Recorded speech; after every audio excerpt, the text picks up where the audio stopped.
So today I want to talk about effort versus ease, force versus flow, specifically in the career, because it's been on my mind a lot lately. I feel as though for the first time in my life, after trying many different pursuits in my solar plexus, in my achievement, in my attainment, I have come to a state where I am really tapping into and dialing into my own personal alignment, my own personal authenticity, my highest form of service for the collective, and of course myself involved in that. So what is that? Why is that coming about now? Well, at one point in my journey, I wanted to be a professional drummer. I really wanted to play drums for a living. I wanted to be a rock star. I wanted to tour. I wanted to write records and release music and on, so on and so forth. But what I realized about that chapter of my life, looking back on it, is that that chapter was motivated by fear. It wasn't motivated by love.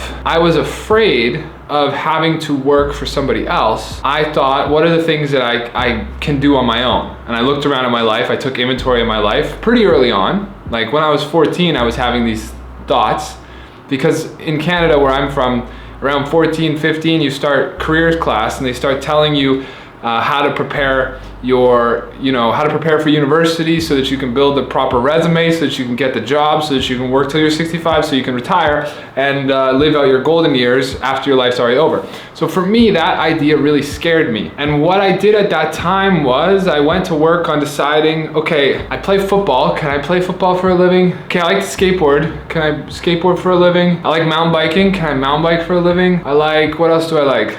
I like playing video games. Can I play video games for a living? At that time, Twitch wasn't a thing, so the answer was no. For me, it felt like a no. And then I came to the drum set. Oh, I could drum for a living. That could be what I do instead of working for somebody else. I could drum for a band. I could play in a band. How cool would that be? I don't like the lighting. Give me 2 seconds. But really, like looking back on all of those ideas, I did really enjoy drumming at the time, but actually like my motivation to really focus on drums and make it into a career actually kind of came more from fear of not wanting to work for somebody else, more from fear of not being free. How am I gonna make sure that I'm free? And to me at the time, the drums was the only way in which I felt like I could do that. I used the drums over the course of the next 10 years, and I achieved the freedom that I wanted all along. But so much of it was actually motivated by just the fear of not being free, instead of the authenticity of who I truly am and what I truly am here to do. What I'm here to do, my purpose, the thing that's in the highest alignment with the authentic self and the highest timeline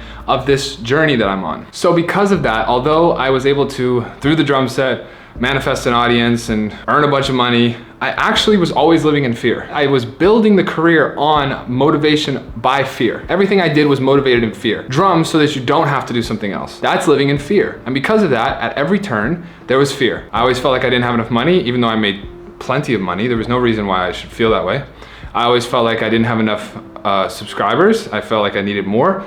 I felt like I was, and on so forth and so on it went, where I was really looking around and I was terrified of things in my life. Afraid of this, afraid of that, afraid of losing the audience, afraid of losing the money, afraid of. It was all fear. Why? Because the beginning, the foundation of it was built on fear. Therefore, everything that came out of it was also filled with fear. So instead of finding freedom, I manifested my own 16-hour-a-day job. I became my own employee. I didn't find freedom in the end. I found a different form of that which I was running from. Because anything we're afraid of, we actually end up manifesting anyways, because it's on our mind, it's in our being, so we bring it about. The shift is now living from motivation by love. Motivation in love, motivation in service, as opposed to motivation from running away from something. Now I'm in motivation of loving what I do in the present moment. Not doing to bring something about, but just doing for the sake of doing. And this has allowed me to tap into alignment.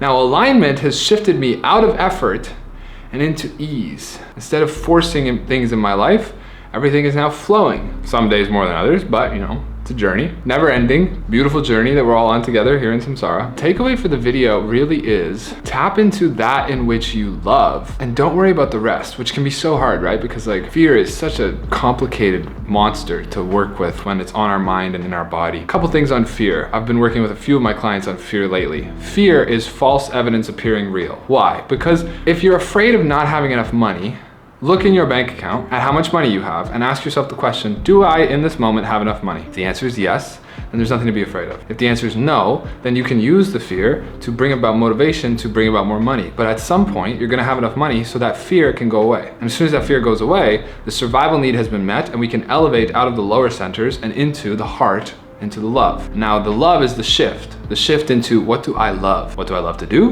Who do I love to be with? How do I love to spend my time? And then you do enough of those things, eventually all of a sudden, those things might even bring about income so that we're not dropping into survival, but we're focusing on love, and the love is picking up the survival part. We do something we love, it also happens to pay the bills. It also happens to. It's not the reason we do it because we love it. And then it's a bonus that all of our food and our board and all those things are also just taken care of. Effortless income is possible. Effortless income is in highest service because inside of effortless, inside of ease, we are most in our own being, can be there most for ourselves, and are also doing our best work in service of others. Everyone wins. In the effortless ease, everyone wins. The ecosystem raises together. The vibration rises together. Rising tide raises all ships. When you align with what it is you're truly in love with, you then can raise all those around you because now you can do, Steve Jobs says you can only do what you love. Now you can do what you're doing to a much higher level. So the quality of what you're doing now is improving the lives of everyone around you. Now, how do we align with effortless? How do we align with ease? How do we align with the self? It always comes back to facing of the fears. Always comes back to facing of the fears. And in the facing of the fears, there's two parts in my mind. There's one is facing of the fears, obstacle is the way. The second part is learning to feel. Because if we can learn to feel, then we can tap into the intuition. The intuition will tell us what we'd love to do. Intuition will guide us into what is most aligned with who and what we are for the highest good of all. The intuition will do that. It's trying to do that right now, but you can't hear it because there's fear in the way. And the fear is, I don't have enough money to live, what am I gonna do? And that's blocking you from feeling into your heart space and really discovering what you love. And because of that, then we're living in fear and you end up doing what I did, which was even if you manifest the dream job, you just end up being an employee of yourself because until you really align with your own authenticity, your own internal alignment, the own energetic alignment of what it is that creates a feedback loop of love in your life, until you really step into that energy, everything else you do will just not be that. This is where you get into the realm of people who have hundreds of millions of dollars but are on antidepressants. Billionaires who, when interviewed, say they would never do it again because they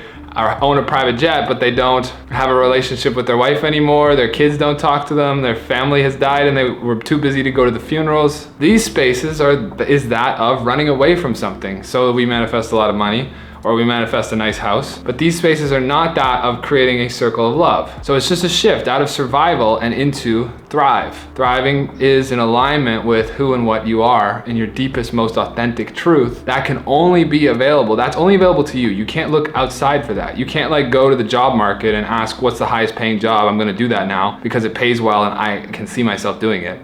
That'll never be in alignment. What's in alignment with you comes from within. It's not gonna come from like somebody trying to give you advice on what you should do because they think they know you. They don't know you, you barely know you. So drop the mask, go inside and ask your heart the question, what is it that I love? And then do that. And it can be anything, like it doesn't have to be motivated by what is it that, there's this idea in Japan where they have like the 4 circles, I can't remember what it's called, but one is like what I love to do, what the world needs me to do, don't worry about those things. Don't worry about those. Just making the practice of shifting into things that you love, some of those things will bring about income or opportunities and doors will open to take care of the rest. Some of the happiest times of my life have been when I've been making zero money, but spending zero money in complete abundance. Abundance doesn't mean material wealth. Abundance doesn't mean money always. If that's what you're trying to bring about, it can, and you can align with the flow of that abundance by aligning with the authentic self and the highest level. So it's all interrelated. I feel like I'm here in the center and I just keep pulling these different ideas in this video and this is like raw and just flowing. And I'm trying to bring them all in to show you the connections that as I see them, to maybe unlock something in your energy, unlock something in your psychology of the situation in your life. So that's how I see it is and this is an analogy I used to use with my students years ago, was like, you can imagine like this is the loves in your life and this is like the fears. So like I have to go to work, I get to. So the way I did it was, over time, I just put more energy into the get tos and less energy into the have tos. Because you can't, like if you just try and do like that, if you just go from, these are the things I get to do, golf, I love to golf, so I'm just gonna go spend all my time golfing. If you just make it instantaneous, the beliefs and the foundation doesn't transfer over to support the lower centers. So the survival isn't met if we just move from the root into the heart. We have to bring everything over with it. So in order to do that, we need to move like this. In the beginning, it might be slower than later on when we become comfortable with the process. But the essential process is this. We start to do as many get-tos as we possibly can in the times that we have available to do those get-tos. And slowly, the get-tos, the more we open our minds to possibility, slowly the get-tos completely replace the have-tos, and we end up in a life of complete alignment and complete abundance and complete fulfillment.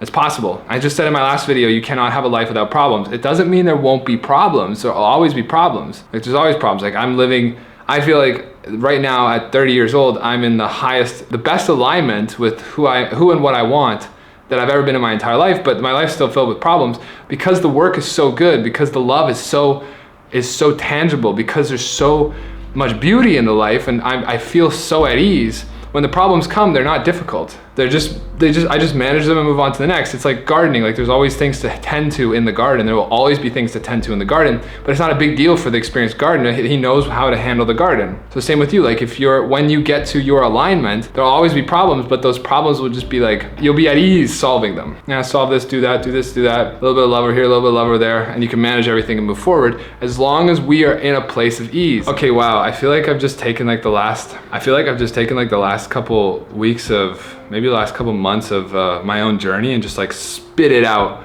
at the camera as fast as I could. I didn't even drink coffee. Usually I drink coffee when I'm on tangents that go this intense. So there you guys go. I hope you enjoyed this video. I hope you took something away from that resonates with your journey and helps you get to a better place in your life. If you liked the video, make sure to like. If you're new, make sure to hit the subscribe button.